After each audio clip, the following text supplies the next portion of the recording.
Hey, this is Nicole Hetty here, and we've been asked on several occasions to show a little bit more of our Bloom Builders dies and how exactly they work.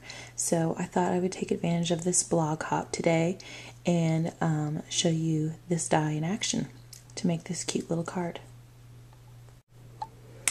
I'm going to start by die cutting the flower. I've got the smallest die right here, and I'm putting my pattern paper on top of it, face down, and I'm going to go ahead and run this through my machine real quick here.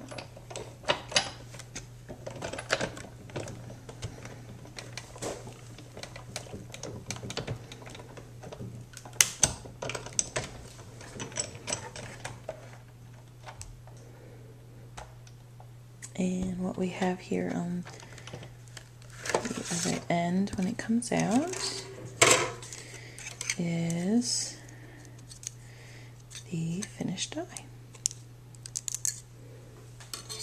And this looks like kind of a strange shape just to look at it, but it's really a cool concept that Betsy Veldman came up with, and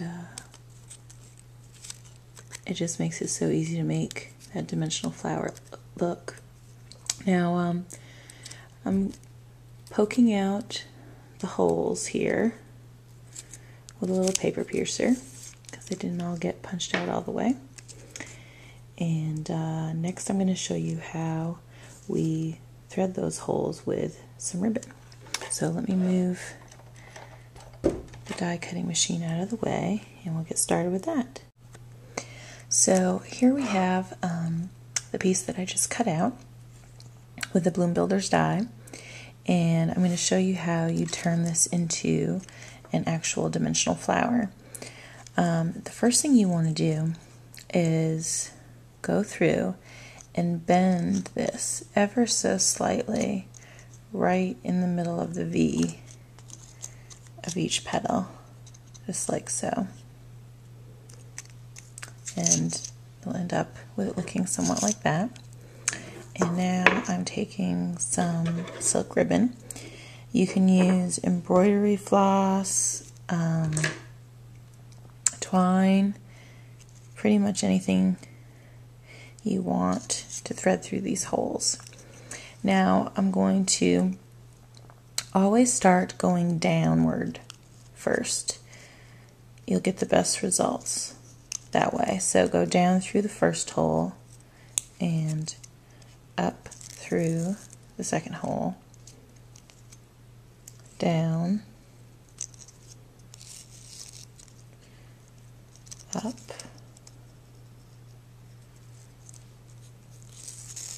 and just work your way across like that.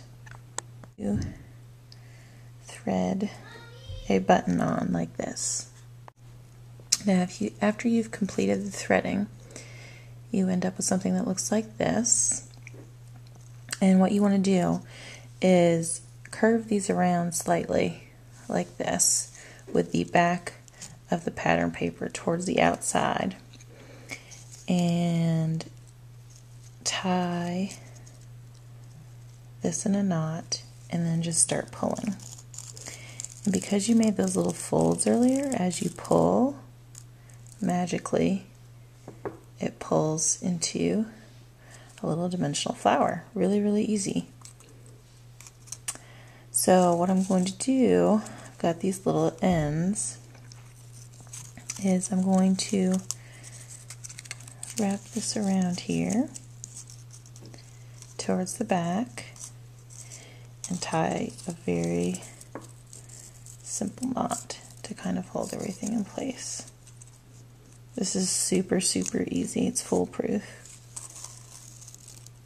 Okay, now after I get that knot on the back side, I'm going to take my ends and I'm going to put them in between the petals like this, so that both of my ends are up on the front side of the flower, just like this.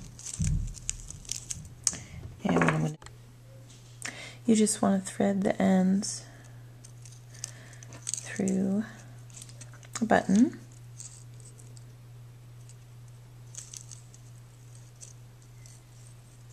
This.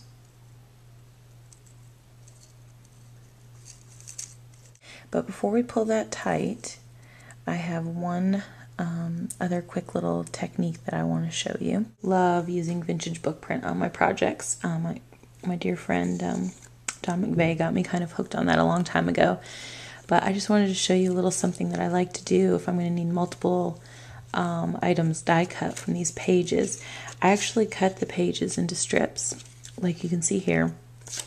And then I fold the paper accordion style, like this. Don't know if you can see that. And I'm using a little Beautiful Blooms flower here. And then I can just place this on there and cut several flowers with one pass.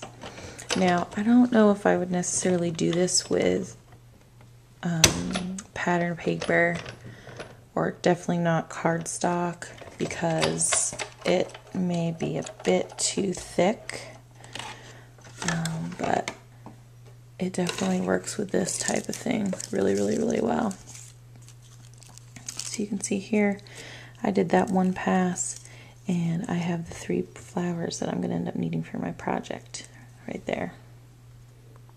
So now that I've die cut those flat little flowers from the vintage print, I'm going to take one and just kind of tuck it in through the loop on the Bloom Builders flower we were working on earlier, and go ahead and tighten this button into place. And this is so seamless just because you're using the same ribbon that you used to tie the Bloom Builders together in the first place. It just makes it really easy to finish up. And I'm just going to trim my ends here. On the card base itself, I've got a craft card base I created here, and I'm actually going to open that up, and I have the largest rectangular frame from Label Basics, and I'm inking that up with Fresh Snow ink, and I'm going to stamp this right in the middle of my card front. Now, a suggestion I have for getting things like this lined up in the center of a card front, or anything centered for that matter, is always use a much bigger block than the actual stamp. This allows you plenty of visual space to see exactly where you're placing everything, and it helps to square everything up nicely.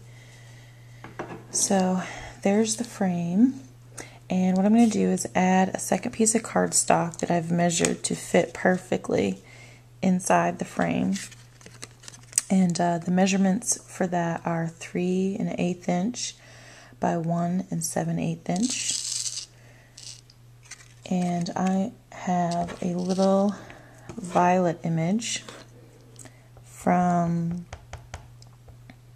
Year of Flowers collection, the miniature versions of the flowers, and I am going to simply stamp the flowers all over this little rectangle to kind of fill it in and make my own little pattern. After I do that, I'm going to add this sentiment in the lower corner with black ink.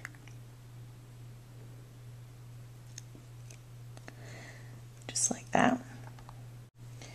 Now I'm back to my card cover, and I'm going to ink the edges of this with Fresh Snow ink.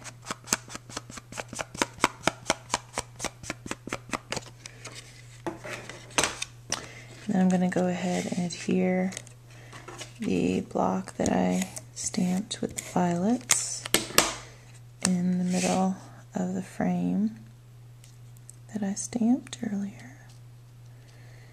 Like I said, with those dimensions, it fits perfectly right in the middle of the frame. Now, the next thing I'm going to add is the flower embellishment that we made earlier. I found the easiest thing to do is to flip it over to the back, and you can kind of mash down the little tabs just a little bit on the back and stick a foam dimensional on there. Remove the backing, and then go ahead and adhere the flower into place. Just like that. Just a little bit of pressure, and it stays right where you want it to be. Now, these smaller flowers that I need to attach, I'm just going to use a little glue dot in the center for those. One goes right there in the corner, and the other glue dot here gets set right underneath the other flower just a little bit. And then I have buttons to add to the centers. Attach those with glue dots as well. So, and as a finishing touch, I like to go back in and slightly curl up the petals of these little flowers. And there's a completed card.